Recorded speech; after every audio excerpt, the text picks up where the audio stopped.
آج کا ایک عام مسلمان کے نزدیک اسلام امن کا دین کیوں ہے؟ میں اس کے اوپر پہلے ہی رونا رو چکا ہوں۔ غیر مسلموں کے نزدیک، زیادہ تر یہود و نصارہ کے نزدیک اسلام ایک پرتشدد مذہب ہے، تو نظر بھی آ رہا ہے جی کہ ظاہر ہے مسلمانوں کے کرتوت ہی ایسے ہیں۔ مذہب اور اسلام میں کیا فرق ہے؟ اسلام تو میرے بھائی دین کا نام ہے، مذہب تو اسلام کے اندر جو فرقے ہیں یہ مذاہب ہیں۔ مذہب عربی میں کہتے ہیں چلنے کے، یعنی آپ راستے کو، مسلک کا ورڈ بھی یوز ہوتا ہے۔ اب مذہب اسلام کے اندر سنی شیعہ دو بڑے مذہب ہیں، سنیوں کے اندر چار بڑے مذہب ہیں، حنفی، شافعی، مالکی، حنبلی، یا پانچواں اہل حدیث کر لیں، یہ سب مذاہب ہیں۔ تو آپ ان کو فرقے کہہ لیں، ظاہر ہے، لیکن وہ تو اپنے آپ کو فرقہ نہیں مانتے، وہ کہتے ہیں نہیں یہ تو مذہب ہے، اسکول آف تھاٹ ہے۔ تو اسلام تو ٹوٹیلٹی۔ اچھا، اور اگر یہ ان معنوں میں پوچھا ہے جو عموماً ہماری وہ خلافت کی تنظیمیں کہتی ہیں کہ جی خالی عبادات پہ عمل کریں گے تو یہ مذہب ہے، اور دین تو جو ہے وہ قانونی طور پر اپلائی کرنے کا نام ہے، تو بالکل ہے میرے بھائی۔ کس کے اوپر قانونی طور پہ دین اپلائی کرنے کا نام ہے؟ مسلمانوں کے اوپر۔ تو جو نماز ہی نہ پڑھے وہ تو مسلمان ہی نہیں ہے، جب پہلی شرط ہی پوری نہیں ہے۔ تو آپ یہاں پہ بیٹھ کے دیکھ لیں، لوگ وی لاگس بنا رہے ہیں، اسلامی نظام مسلمانوں پہ ہوتا ہے میرے بھائی۔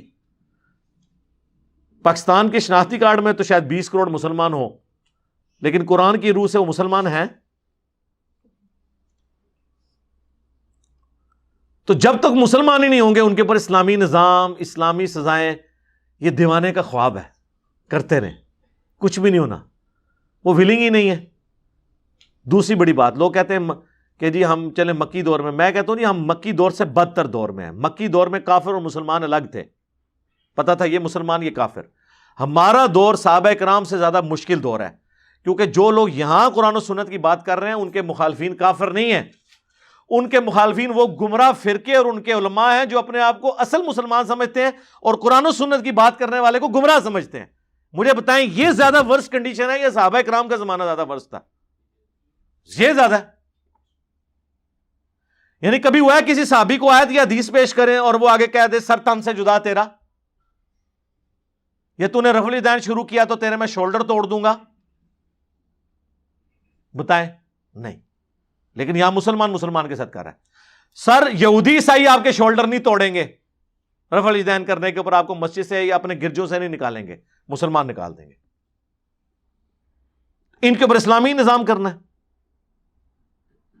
اور یہ تو 0.0001% ہے، باقی تو سارے ہے ہی قرآن کی روح سے تو قانوناً کافر ہیں۔ وَأَقِيمُوا الصَّلَاةَ وَلَا تَكُونُوا مِنَ الْمُشْرِكِينَ، نماز کو قائم کرنا دیکھنا مشرک نہ ہو جانا۔ جی سورہ روم کی آیت نمبر 31 ہے یہ۔ صحیح مسلم میں 246 نمبر حدیث ہے، بندے کے کفر اور ایمان، شرک اور اسلام کے درمیان فرق نماز ہے۔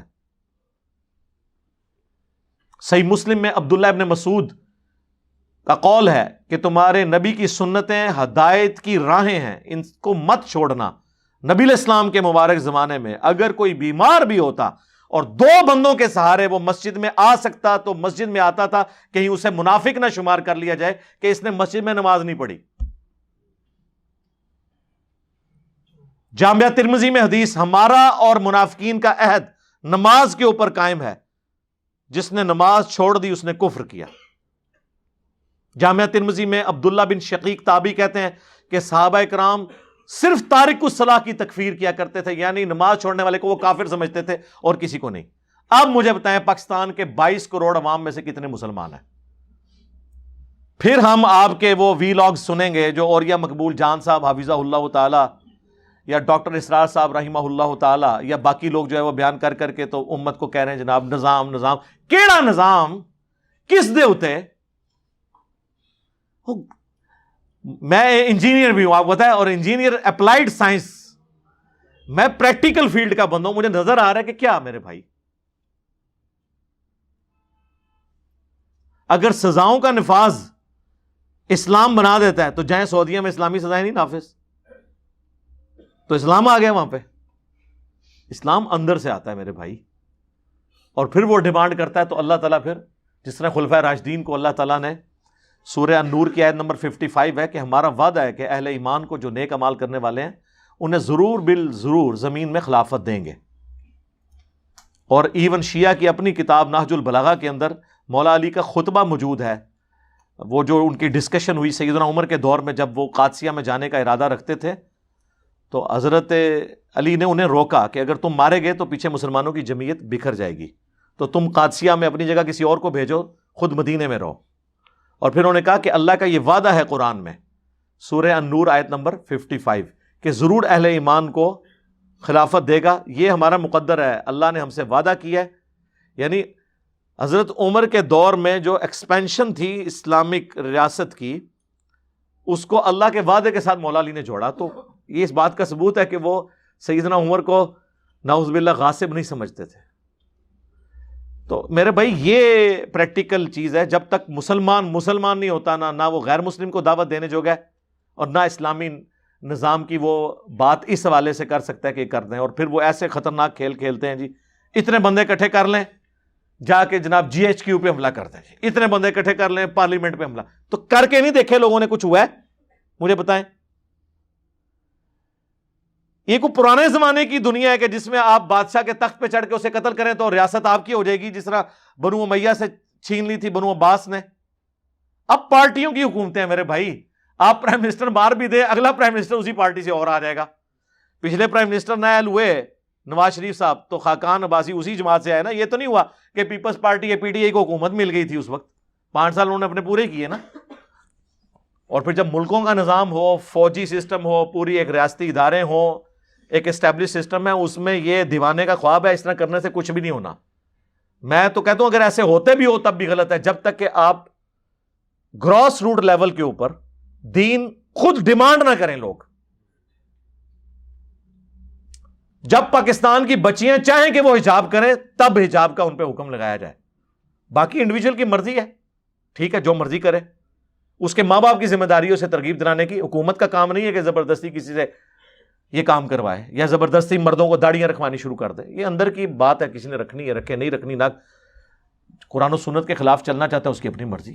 لیکن یہ بس جذباتی باتیں کرنا، 30-40 ہزار کی کرسیوں پہ بیٹھے ہوئے، ٹھیک ہے جی، لاکھوں روپے کے اسٹوڈیوز کے اندر بیٹھ کے ہزاروں روپیہ ویڈیو لیکچرز دینے کا معاوضہ چارج کرنے کے بعد جنت کی باتیں کرنا، اسلامی نظام کی باتیں کرنا، تو پھر تو ہم سوال پوچھیں گے پہلے آپ نے اپنے اوپر اسلام نافذ کیا؟ ہمیں تو بتا رہے ہیں اللہ کے نبی چٹائی پہ بیٹھتے تھے، آپ جو لینڈ روور سے اور V8 سے اترتے ہیں۔ ابھی آپ دیکھ لیں، میں نام لیے بغیر بات کرتا ہوں، پچھلے دنوں آپ کے ایک بہت بڑے پولیٹیکل لیڈر جس کو وراثت میں، اس کے ابا جی کی وراثت میں وہ جماعت مل گئی جو مذہبی جماعت بھی ہے، اس کی شادی ہوئی ہے، اس میں ذرا گاڑیاں گنے آپ، کتنی گاڑیاں ان کے پیچھے اپلائیڈ فار لکھا ہوا ہے۔ ابے نے چھوٹے سے مکان میں زندگی گزاری، اور اس کے ابے کو میں پرسنلی جانتا ہوں کیونکہ ہمارے جیلم شہر سے وہ پڑھ کے گئے ہوئے ہیں، میں FSC میں تھا اس وقت سے میں ان کو جانتا ہوں۔ پوری زندگی درویشی میں گزاری، اور بیٹا دیکھ لیں یہ آپ کی زندگی میں ہو گیا کہ آپ نے یہ ٹرانسفر دیکھ لی کہ باپ درویشی میں گیا، ٹھیک ہے ہمیں ان کے عقائد نظریات سے اختلاف ہے، لیکن اس بات سے کوئی اختلاف نہیں ہے کہ وہ ایک مخلص انسان تھے، جس چیز کو وہ صحیح سمجھتے تھے پورے جذبے کے ساتھ اسے صحیح سمجھتے تھے۔ لیکن اولاد اسی کے پیسے پر، اسی کی فیم کے اوپر عیاشی کر رہی ہے، اور آپ جائیں آپ ان سے پوچھیں کہ یار ابھی تو ان کے ابا جی کی ویڈیوز بھی YouTube سے ڈیلیٹ نہیں ہوئی ہیں، ان کا مکان بھی وہاں موجود ہے، ان کا لیونگ سٹینڈرڈ بھی موجود ہے، اور اس کو دیکھ لیں اس پیسے کے اوپر، اس کو کیا ضرورت تھی اس طریقے سے شاہانہ زندگی گزار کے اس طریقے سے شادی کرنے کی؟ تو وہ آپ کو تعویل کریں گے۔ کوئی کہہ دے گا جی نہیں جی انہوں نے اپنی ہے نہیں، کسی نے گفٹ کی تھی ہے جی۔ ہمارے پاس ایک بھائی آئے نا جی، وہ لیموزین رکھی ہوئی تھی حاجی عبد الوہاب صاحب نے، جو رائیونڈ کے وہ بڑے امیر تھے، فوت ہو گئے رحمہ اللہ تعالی۔ تو میں نے کہا یار باتیں آپ وہاں بیٹھ کے کریں، اللہ کے نبی چٹائی پہ بیٹھتے تھے، گاڑی آپ نے رکھی، وہ کہتے نہیں جی ان کی اپنی کب ہے، کسی نے گفٹ کی ہے۔ میں نے کہا یار ہمیں آگے کوئی اس طریقے سے کرنے کی کوشش کرتے ہیں، ذرا دیکھیں ان کے ساتھ ہوتی کیا ہے۔ ویسے کسی کی جرت نہیں ہے، لیکن جو آتے بھی ہیں آپ دیکھیں جی، تحفہ لینا دینا سنت ہے۔ نبی علیہ السلام نے یہ تحفے لیے دیے یار، وہ کسی کے لیے خوشبو لے آئے، کسی کو کپڑا، کوئی نبی علیہ السلام کو کرتا کسی نے گفٹ کر دیا، یہ اجازت ہے؟ وہ نہیں جی نہیں، وہ تو حاجی صاحب نے تو واپس کر دی تھی، وہ کہنے لگا حاجی صاحب آپ نے نہ لی تو ابھی میں اس پہ نہ پیٹرول چھڑک کے سے آگ لگا دوں گا، پھر مجبوراً انہوں نے لینی پئی۔ آخری درجے تک تعویل کرتے ہیں، ایسے سے بانے ہیں۔ بھئی آپ کے حاجی صاحب کو یا آپ کے آج کل کے بزرگوں کو اپنی آخرت کی آگ کی فکر ہو نا، اوکے قزمانو کھاؤ، ساڑھ تیری شاید تو جا، تو بلکہ اس کو بتا یہ کہ اس طریقے سے مال کو ضائع کرنا شریعت میں حرام ہے، اور جو بندہ اللہ کا مجرم ہو، شریعت توڑنے والا ہو، میں اسے تو اس کی کوئی چیز اکوموڈیٹ کرنے کے لیے تیار نہیں ہوں۔ اچھا پھر آپ دیکھیں گے کہ یہ ایک ویلاگز بنے ہوئے ہیں، لوگ نا بڑے فخریہ بتا رہے ہوتے ہیں جی فلاں عالم صاحب تھے، یہ 1955 کی بات ہے جی، میں ان کے پاس بیٹھا، ایک بندہ 5 لاکھ روپے لے کے آیا، انہوں نے نہیں لیا جی، حالانکہ وہ 1955 میں وہ زندگی انجوائے کر رہے تھے جو بادشاہوں نے نہیں انجوائے کی بھی۔ ان سے پوچھو وہ کیسے انجوائے کرتے تھے؟ وہ بھی 5 لاکھ اس لیے نہیں لیے کہ انہوں نے کہا تھوڑے نے، ہاں تمہیں پتہ ہی نہیں اس گل کا، اور آپ پہ روب ڈال لیں گے جی انکار کر دیا، وہ ادھر انکار کیا نا، بعد میں اکاؤنٹ میں ٹرانسفر ہو جائیں گے 10 لاکھ، بڑے ہوشیار ہیں، اور آپ کے اوپر اس طرح کے روب ڈالتے ہیں۔ آپ ان کے بجٹس یقین کریں، لوگ تو سمجھتے ہیں شاید انہوں نے کوئی درخت ایسے اگائے ہوئے ہیں کہ اوپر دیکھا تو سونا، نیچے دیکھا تو سونا، دائیں دیکھا تو سونا، بائیں دیکھا تو سونا۔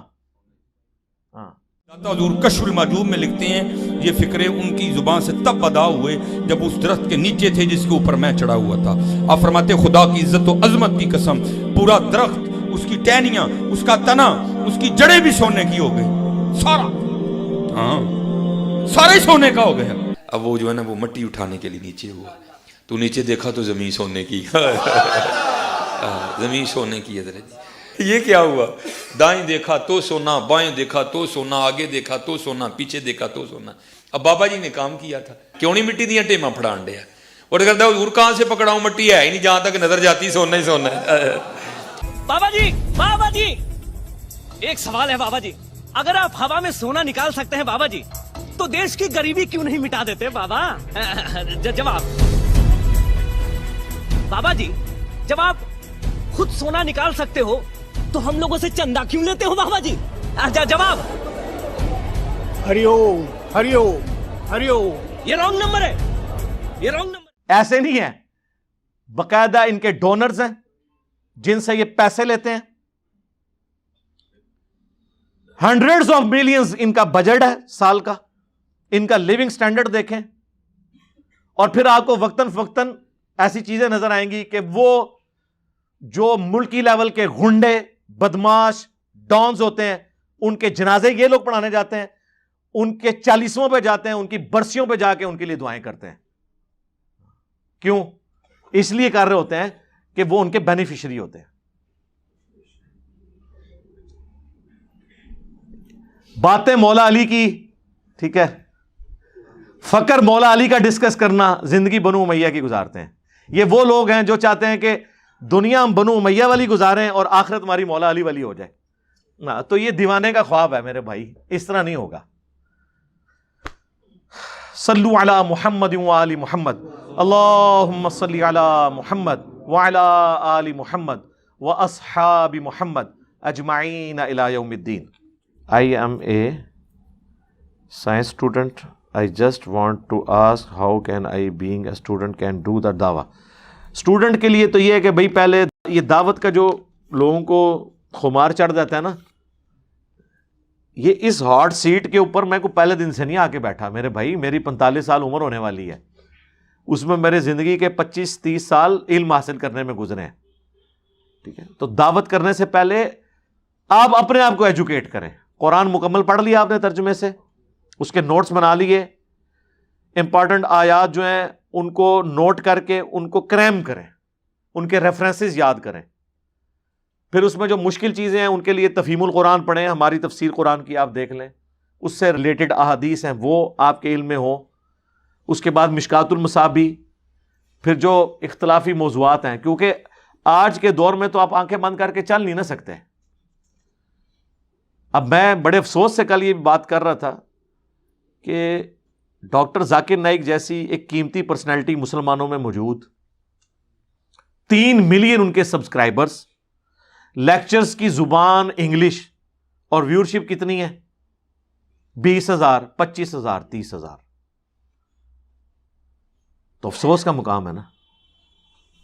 یہ وہی چیز ہے جس کا میں نے اشارہ 2011-12 میں کیا تھا کہ آپ کرسچنز، جوز، ہندوؤں کے ساتھ آپ کتنی ڈیبیٹس کر لیں گے، ایک وقت آئے گا وہ ٹاپک ختم ہو جائیں گے. ان سے مین اختلاف تو توحید کے اوپر، اس کے بعد رسالت. اصل مسئلہ یہ ہے کہ مسلمانوں کے اندر جو ہے نا ہزاروں مسائل ہیں اختلافات کے. جب تک آپ وہ ریزالو نہیں کریں گے آگے معاملات چلیں گے نہیں. اور اگر آپ وہ ٹاپکس نہیں سیکھیں گے، آپ کو لوگ ہمیں لوگ کیوں سن رہے ہیں؟ باقیوں کو لوگ سن رہے ہیں تو اپنے فرقے کی وجہ سے سن رہے ہیں. ہمارے تو خلاف سارے فرقے، ان کے علماء، ان کی کٹر پبلک اس کے باوجود سن رہے ہیں. کیوں؟ آپ لائف سٹوریز میں سن لیں، لوگ کہتے ہیں کہ جی ہمارے جو مسائل ہیں وہ تو علی بھائی بتا رہے ہیں نا. دوسری بات، جو بات وہ کرتے ہیں وہ دلیل سے کرتے ہیں، باقی تو ہوائی فائر کرتے ہیں. اول تو ٹاپکس ہی نہیں ان کے. تو اس لیے جب آپ دعوت پہ لانچ ہوں تو یہ ذہن میں رکھیں کہ آپ کو آج کے دور کے سارے مسائل پتہ ہوں. یہ نہیں ہے کہ آپ بات کوئی اور کر رہے ہیں، ادھر جا کے کوئی اور بندہ چوہا چھوڑ دے اور آپ کو پتہ ہی نہ ہو، پوری دعوت کا رخ ہی الٹ جائے. اور یہی طریقہ واردات ہوتا ہے ان لوگوں کا. اس کے لیے آپ کو ساری پھکیاں آنی چاہیے. ہاں، الزامی جوابات جن کو میں اینٹی وینم کہتا ہوں. دوسرے علماء کے سارے ریفرنسز پتہ ہونے چاہیے کہ وہ یہ بات انہوں نے لکھی ہے. قرآن پاک کی آیات آپ کوٹ کر سکیں. ایون جو کریٹیکل آیات ہیں ان میں آپ کو پتہ ہو کہ اس فرقے کے عالم نے کیا ترجمہ کیا ہوا ہے کہ جو آپ اس کو دلیل کے طور پہ پیش کر سکتے ہیں کہ بھائی تیرے مولوی صاحب نے بھی یہ ترجمہ کیا ہوا ہے، اس پہ جھگڑے والی کون سی بات ہے. تو یہ ساری چیزیں اس وقت آپ کریں گے جب آپ سب کچھ اب یہ ایسی کوئی چیز نہیں ہے کہ آپ کسی کے پاس بیٹھیں یا کسی کے پیچھے نماز پڑھیں اور وہ دائیں طرف سلام پھیرے تو سارے جو ہے وہ مفسرین قرآن ہو جائیں اور بائیں طرف ہو جائیں تو شیخ الحدیث بن کے نکل آئیں. نہ سر، پیغمبر کا بچہ بھی اس کا وارث نہیں ہو سکتا جب تک کہ وہ اپنے اندر قابلیت نہ پیدا کرے. باقی تو چھوڑ دیں. کتنی بڑی جماعت مولانا مودودی کی، ایک مودودی نہیں آج تک دوبارہ پیدا کر سکی. ایک ڈاکٹر اسرار صاحب پیدا ہوئے، ان کی نہیں بات کر رہا جو فوت ہو گئے ہیں. اچھا کیمرہ پیچھے کرو. تو ایک ڈاکٹر اسرار صاحب، وہ بھی ان کے اسٹوڈنٹ، بس ان کی اپنی اولاد بھی اس طریقے سے نہیں چل سکی. تو میرے بھائی، یہ اگر وراثت میں یا شاگردگی میں چیزیں ٹرانسفر ہوتی نا تو یہ معاملات آگے ہوتے. یا صرف کوئی ہم شکل ہو جائے ڈاکٹر اسرار صاحب کا یا میرا، تو اس سے تو وہ یہ نہیں بن جائے گا نا. علم تو آپ کو ایفرٹ پٹ کر کے لرن کرنا پڑے گا. تو دعوت کا شوق تو ہے ہمارے نوجوان بچوں کو. کس چیز کی دعوت؟ غیر مسلم ملک میں جاتے ہیں، ہمیں ای میل کر دیتے ہیں، کھڑکا دیتے ہیں، جی دعوت دینی ہے. تنو علی بے نہیں آندی دین دی، تو کہ دعوت دینی ہے. جب تک آپ کو خود قرآن نہیں آتا، آپ نے غیر مسلم کو کیا اسلام کی دعوت دینی ہے؟ کس چیز کی آپ دعوت دیں گے؟ یا تو مسلمانوں کا کریکٹر، آج کے مسلمانوں کا، اور دنیا کو انہوں نے ایسا کنٹریبیوٹ کیا ہوتا کہ دنیا سکون کی زندگی ان کی وجہ سے گزار رہی ہوتی، پھر تو آپ پیش کر سکتے تھے کہ دیکھو اسلام کی برکات. تو کیا ایسا ہے؟ مسلمانوں کے شر سے تو مسلمان منہ چھپاتے پھر رہے ہیں. تو لہذا یہ ایز اے کمیونٹی تو اس قابل نہیں کہ اس کی طرف لوگوں کو بلایا جائے. اب آپ نے بلانا ہے تو تعلیمات کی بنیاد پہ، اور تعلیمات کی بنیاد پہ ان لوگوں کو بلانا ہے جو آپ کے شر سے ڈرے ہوئے ہیں. حتیٰ کہ آپ خود ابروں کے شر سے ڈرے ہوئے ہیں. یہاں سے جو مولوی ہے وہ جا کے یورپ میں، امریکہ میں پناہ لیتا ہے. کیوں؟ اور کمال ہے جی سیکورٹی وہاں کی. ہمیں کہتے ہیں جی نمبر 1 فلاں جو ہے وہ ہماری ہے. ہم تو نمبر 1 اسے مانیں گے کہ جہاں آپ اتنے بڑے بڑے دشمن بیٹھے ہوئے ہیں، آپ چھری سے بھی نہیں بندہ مار سکتے. گولی سے مارنا تو بڑی دور کی بات ہے. دیکھ لیں بیٹھے ہوئے سکون سے، کوئی عاشق رسول وہاں نہیں پیدا ہوتا. عام گھروں میں رہ رہے ہیں. یہ نہیں ہے کہ وہاں انہوں نے کوئی رینجرز کی کوئی فوج بٹھائی ہوئی ہے یا کوئی کمانڈو رکھے ہوئے. نہیں، سیکورٹی ادارے پہلے ہی بتا دیتے ہیں سرکار یہ خطرہ ہے آپ کو، ایک دن کے لیے آپ وہاں چلے جائیں، بندہ ہم نے ٹریس کر لیا. تو سارے پناہ وہاں لے رہے ہیں اور آپ ان کو کہہ رہے ہیں کہ مسلمان ہو جاؤ، امن میں آ جاؤ گے. واہ واہ. یہ بات صحابہ کرام کو زیب دیتی تھی کہ وہ یہ کہتے ہیں کہ اسلام میں آ جاؤ، امن میں آ جاؤ گے. آج کل تو مسلمان جو ہے وہ مسلمان کا ڈسا ہوا ہے. فرقوں میں کیا فرق ہے؟ ایک دوسرے سے کس لحاظ سے مختلف ہے؟ تفصیل سے بتائیں. ہیلو جی 11 سال ہو گئے بتاتے ہوئے. اور کتنی تفصیل سے بتائیں, ہماری ویڈیوز دیکھیں. تمام بھائیوں سے پوچھیں کہ وہ بابوں کے پیچھے لگ کر فرقوں میں بٹ کر جہنم میں جانا پسند کریں گے کہ یا بابوں کو چھوڑ کر اللہ کے ہو کر جنت میں جانا پسند کریں گے. دیکھیں کہتے تو یہی ہیں, لیکن مسئلہ اس وقت شروع ہوتا ہے جب وہ کہتے ہیں کہ بابے اللہ کی طرف بلا رہے ہیں. بابے جو ہے نا وہ بابے مارنے نے, تسی پہلے آکاس بیل ختم کرنی ہے. نہ ان پہ قرآن اثر کرے گا نہ حدیث جب تک کہ آپ ان کے بابے نہیں ان سے چھڑاتے. یہی کام ہم نے کیا, پہلے بابے نو ہاتھ پایا. آپ دیکھیں دو چیزیں ہماری دعوت کو بدنام کرنے کے لیے ٹول کے طور پہ یوز کی گئی اور وہی ہماری سٹرینتھ بنی. ایک یہ بابے ہوتے بول رہا ہے جی, پرانے بزرگوں ہوتے بول رہا ہے, تو ساری دنیا اسی وجہ چینج ہو رہی ہے جنہوں پتہ لگا بابے کام پا کے گئے ہیں. اصل گل قرآن حدیث ہے, اور یہ دونوں چیزیں ضروری ہیں کیونکہ قرآن کہتا ہے امر بالمعروف بھی کرنا ہے اور نہیں انل منکر بھی کرنا ہے. یہ نہیں انل منکر ہے. دوسرا انہوں نے بنو امیہ کو بچانے کے لیے ایک جملہ آ کے جی صحابہ کرام پہ بولتا ہے, بنو امیہ پہ, صحابہ کرام پہ نہیں. صحابہ تو 1 لاکھ سے زیادہ ہے. اس چیز کو انہوں نے ہماری بدنامی کا سبب بنایا. لیکن آپ دیکھ لیں وہ لوگ جو کل تک کہتے تھے خود بخاری پڑھو, دیکھو ہمارا مسلک حق پہ ہے, آج وہ کہہ رہے ہیں نہیں نہیں یار بخاری نہیں پڑھنی, کہیں 2812 ہی نہ نکل آیا اس میں سے کہ عمار کو باقی جماعت قتل کرے گی, عمار انہیں اللہ اور جنت کی طرف بلائیں گے.